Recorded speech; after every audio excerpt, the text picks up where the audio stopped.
We're going to look at the full onboarding process here within Hub. And in this case, we're already signed into Hub as a company administrator. We've already navigated to the new hire dashboard. We can see we have some employees who are already in play. But what we're going to do now is we're hiring a new employee, so we want to bring them through the full onboarding process. So I'm going to start by clicking on Add New.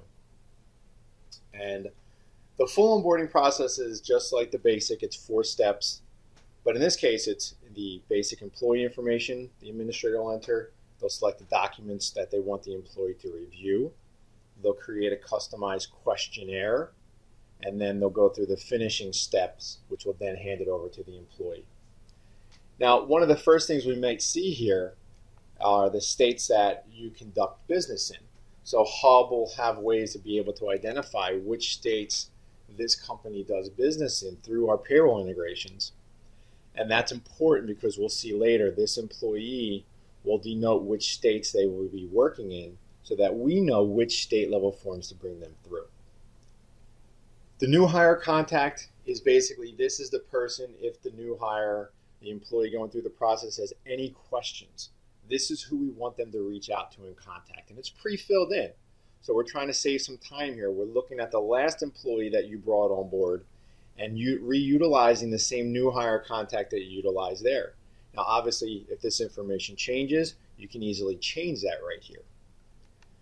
Well, let's get down to the employee information section. So in this case, let's enter in the information about the employee. So we're going to enter in Robert Smith here.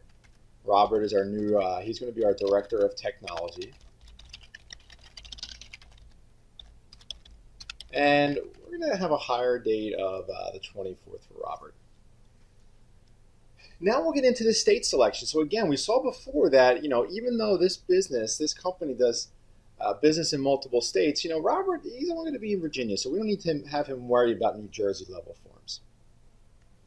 The last part of this section here is identifying a welcome message. Again, this is what gets displayed to the employee when they first enter the onboarding system. So what I can do here as well is I can look at prior messages that I've utilized and I can reuse them again. So instead of having to think of something new every time, I can easily go, you know what, I really like the one that I have for Jeffrey, but what I'll do is I'll change this to Hey Robert, not Hey Jeffrey, so it looks customized. So we've just done that first step. We now get to the step of selecting which documents to bring this employee through. And we have them broken down to different sections now. All along the right-hand side, there's help information on each of these documents, including links to access them as well. So on the federal level, you can see we have the I-9 and the W-4 pre-selected. We think everyone should complete them, so that's why they're pre-selected. And this employer agrees they're going to keep them selected as well. Based upon the states we selected before, we now have the Virginia forms, in this case, the Virginia VA-4. That is something we do want, again, this employee to go through. We now have our ACA document, the Notice of Exchanges and Subsidies. It's very important that each employer presents this to the employee, so it's now through the onboarding process. And there are a number of questions that the employer will answer about, do they offer health care, do they not? So we understand which version of the Notice of Exchanges and Subsidies this employee should review. In this case, this employer does not. You can see some of these questions, again, are pre-filled based upon what you've answered for the prior employee that you have set up. So just some optimization, some time saving here. So we're going to keep the ACA Notice of Exchanges and Subsidies checked. Now we get down to the custom document. So this is where I can really add anything into the process that I would like. Assignment of intellectual property agreements, confidentiality agreements, non-solicit documentations, my employee handbooks, my health benefits, healthcare documentation. Whatever I want as the employer, I can bring into this process. And you can see we have 2 options. One, I can upload a new one from my computer. Or 2, I could see documents that I previously have used for other employees and reuse them over again. So in this case, I have my general assignment of intellectual property and confidentiality agreement. It's the only one I've used so far. I don't want Robert to do that, so I'm going to click that. The next thing I want to do, though, is I want to start bringing my employee handbook into the fray. So I want to open up real quick my Word document. This is the actual employee handbook for Dunder Mifflin. So we can see it's pretty extensive. It's got a lot of great information in here. But I'm going to go down to this page right here. We can see we have these tags built inside of it. So what the employer can do is reutilize the same document over and over again, but utilize this group of tags, we call them merge tags, so that it gets customized to each employee's experience. So whether I want to put the employee's name somewhere, their address somewhere, their social security number, their date of birth, every piece of information we're collecting about the employee will have an associated merge tag inside. So in this case, I can see I want the employee's signature to go right here, and I want their full name in uppercase to go here. So these merge tags are great ways that we can reuse the same document over and over and over again, but it'll be customized to each employee's experience. So let me go back now. Let me upload a new document. I'm going to upload that handbook that we just looked at. And we can see the document addition is 2 steps. First, I select the document from my computer. So I'm going to select that handbook. It's predefining what we think is a good name for this document based upon the way that the actual file name was. I kind of like that. I'm not going to change it. And now I can add a description. So this is our official company handbook. Now as I upload it, what the onboarding system does is it inspects that document.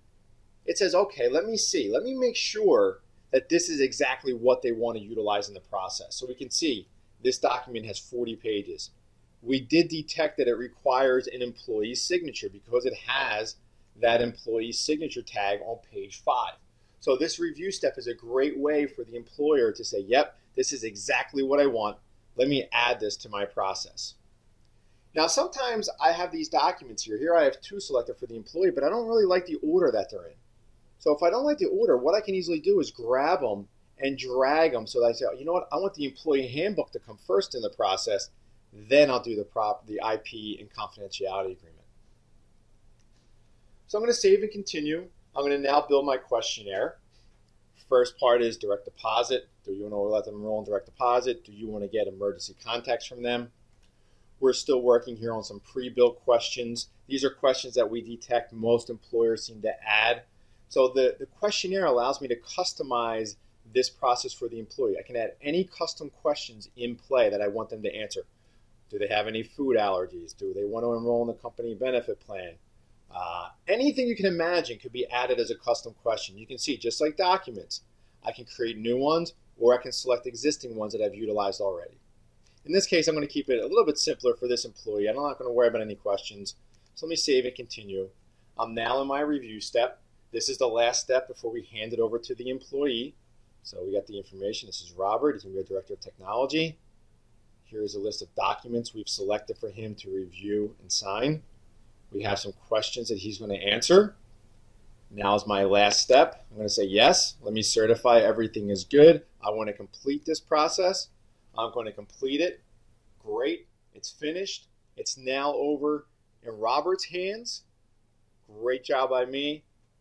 What I can now do is I want to go back to look at the dashboard. So if I click back on my dashboard, I see Robert is in here in a yellow state. And that means that Robert, we're waiting for him to complete the process.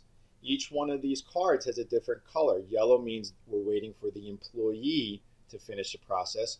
Red means you haven't completed the setup yet. So it's not even in the employee's hands. We got an incomplete setup. Green means we're waiting for your review. So the employee did his work. It's now waiting for you to review. Let me click in on Robert just so you can see. We now have a view to see he has a number of steps he's going to be walked through. We haven't collected any information from him yet because he hasn't even started the process. But he's going to go through entering demographics. We're going to collect his signature. And you can see all the following steps that he's going to go through as well. So it gives you a nice dashboard. You can easily see where they are in the process. Let me go back. I think Jeffrey might be a better one to look at here. We can see in this case, Jeffrey's done a few of the steps. So we can access some of the documents he's already completed. We can also see where he's kind of stalled in the process. It might be a good opportunity to say, hey, Jeffrey, you need some help with that VA Fort. So again, this video, what we walked through was adding a new hire into the system through the full onboarding process, and then a quick review of the new hire dashboard.